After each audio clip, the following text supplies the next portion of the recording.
আপনি কি জানেন এমন একজন মানুষ ছিলেন যিনি শুধু হত্যাই করতেন না, তার শিকারদের দেহ টুকরো টুকরো করে খেতেন। আজ আমরা জানবো সিরিয়াল কিলার জেফ্রি ডামহারকে নিয়ে। জন্ম 21শে মে 1960। শৈশব থেকে ডামহারের ভেতর লুকিয়ে ছিল অন্ধকার, যা একদিন রূপ নেয় দানবীয় রূপে। ফার্স্ট মার্ডার 1978 সালে মাত্র 18 বছর বয়সে সে প্রথম খুন করে। পরবর্তী 13 বছরে 17 জন পুরুষ ও কিশোরকে হত্যা করে।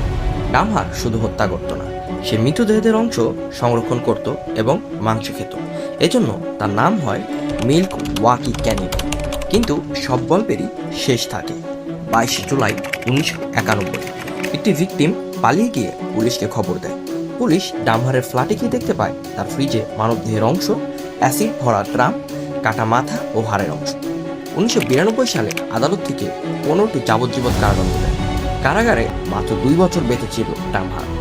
সাল 1994 এক সহবন্দী তাকে লোহার রড দিয়ে পিটিয়ে হত্যা করে। জেফ্রি ডামহারের গল্প মানবজাতির সবচেয়ে অন্ধকার অধ্যায়গুলো।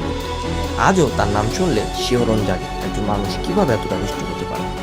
আমাদের ভিডিওটি ভালো লাগলে আমাদের সাথেই থাকবেন, লাইক, কমেন্ট, শেয়ার এবং সাবস্ক্রাইব করবেন। পরবর্তীতে পরবর্তী ভিডিওতে দেখা হবে আপনাদের সাথে।